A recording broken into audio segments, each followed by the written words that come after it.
always, I can't see through the sunglasses work really well for distance, but they don't allow enough clarity at short distances to be able to see anything. Of course, I'm 54 years old and I can't see anything within a foot of my face anyway, but I mean, if I lift my glasses, I can actually see the display on my phone, so that's why I'm always kicking my head back, so I can see what the phone's doing. Having said all that, I am on my way home from Goldsboro, North Carolina, heading back to home. Got about an hour and a half trip, so I'd fill you in what I was doing today. Came down here to take a look at my son's car. He's got a 1995 Buick Skylark that he bought, I think it's been 4 or 5 years ago now. Got it for $2,500 and has put about 60,000 miles on it, so it doesn't drive it a lot. And it's been a great car for him, and especially since he's been in school, and so he hadn't been able to work an actual job until last year. I mean, a full-time job, not an actual job. Over about the past 9 months, he's noticed a rumble in the car, when it's being driven, and couldn't track it down. And he's, a couple weeks ago, he finally he's getting a little fed up with it, so understandable. So, he asked me where I would recommend going and looking for a used car. I said, well, hey, before you do that, let me come down, we'll take a look at it, we'll see if we can figure out what's going on. And so I drove down there this morning and drove the car around, and I could notice a distinct rumbling. It really wasn't a noise, though, but it was just, a vibration, a steady vibration. Seemed to be related to the wheels. Did not appear to be in the drivetrain. But I made the mistake, not a bad mistake. Just I should have driven it first, just to see, because we could have cut out a lot of the stuff that we looked at. But anyway, he took it out. He drove. I was in the passenger seat. I noticed the rumble. It gets a little worse as the car goes faster, but it is noticeable. You can feel the vibration at 10 miles an hour.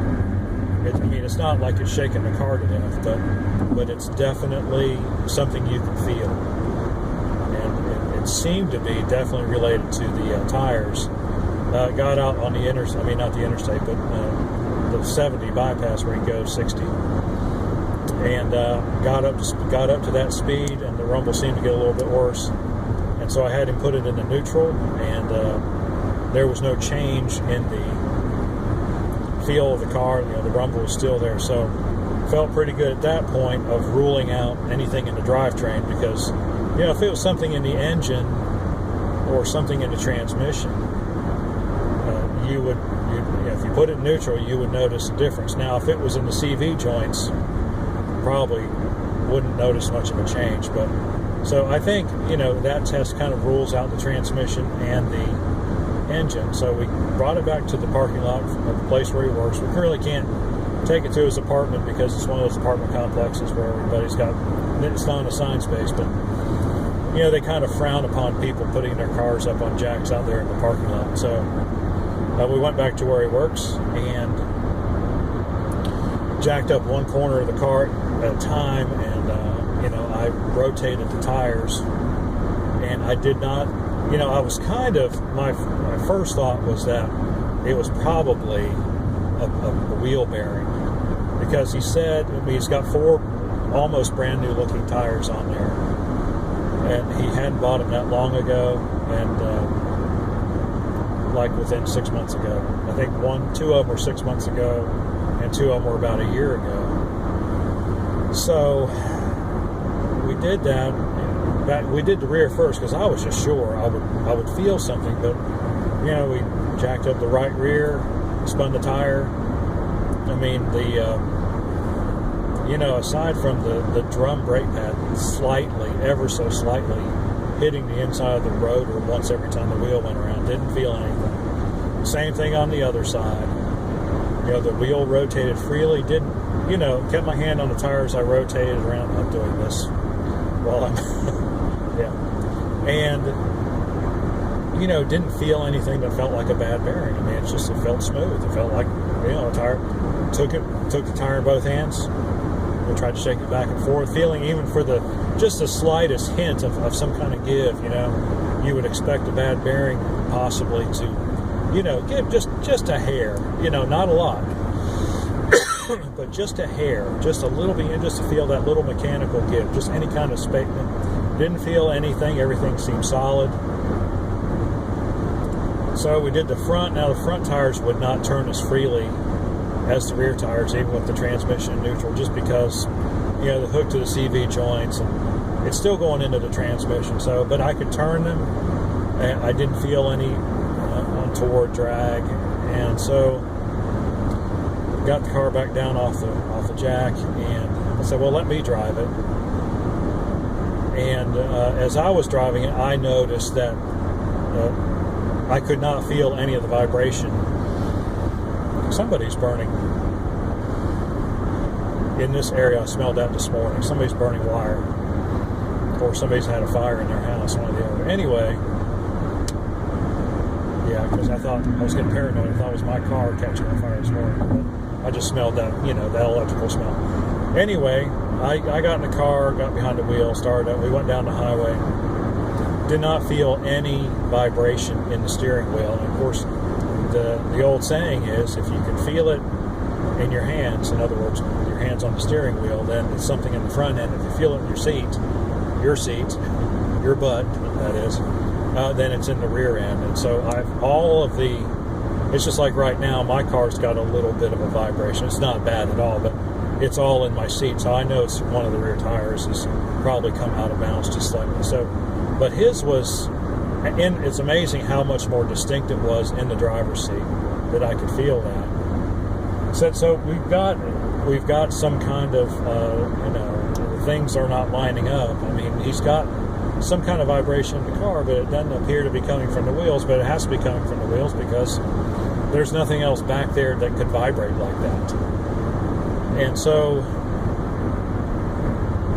I decided, well, let's just, even though it doesn't appear to be a wheel bearing, I'm going with the fact that I think it's a wheel bearing. It must be. The tire. Oh, the other thing we did, we took and something that kind of leads me in that direction, we took the spare out of his trunk and put it on the left rear wheel to see if there was any difference between the way the car drove with the existing tire on there compared to the way it drove with the spare tire on it. It's a brand new spare. Well, it's not a brand new spare. It's 20 years old, but it's never been used. And so we did that, and we got the exact same kind of vibrational feeling. So if it's not, I mean, there's only so many pieces there, right? Granted, it could be something inside the brake assembly, but I've never, ever, ever heard of anything like that. Like the drum could be out of balance, but that wouldn't be something that would just go out of balance by itself. I mean, when those things get balanced, they actually weld the little clip onto the drum. So anyway, I digress. So we've got contradictory information. On the one hand, the car drives the same with the spare as it does with the rear tire, which seems to eliminate the tire as the culprit. And on the other hand, I've got what I felt when I turned the wheel when it was jacked up, which I didn't feel anything. However, I'm thinking, given the set of circumstances, that it must indeed be the rear wheel bearing. And that when it's under load, it's behaving differently than it does when there's no weight on it. And so that's what we're going to go with. I'm going to go ahead and order the wheel hub assembly. It's all one piece. I'm looking and seeing who's calling. It's all one piece. You basically take the tire off. You take the brake drum off the rear because it's rear drum brakes. The discs on the front. And then you take out 4 bolts that hold that assembly on there, and you smack it with a hammer a couple times to get it loose, and it pops off. You pop the new one on, And so it's really not a very involved. I mean, it's like if I had to press bearings off because it was a rear axle car, I would just say forget it. Probably. I mean, that'd be a lot of work. But this is, it's rather straightforward. I mean, I think, get the part, come down here next weekend, get here about 10-ish,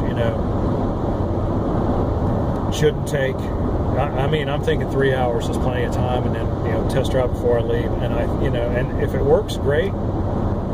If it doesn't work, then I don't know what to think, because, I just don't. Unless he's got a bad, the rim's bad somehow. But still, turning a tire with the wheel was true. They didn't notice any wobbling. So, we're down to, we've eliminated everything except the bearing, basically. So that's what we're going to roll with. And hopefully it'll work. So I will report back next week after we do this work, and we'll let you know how it went. So anyway, just another day in the life. Thought I'd share what was going on with you. If you like our videos, please like and subscribe. And if you have any questions or comments, please do so in the comment section below. And we will see you on the next one.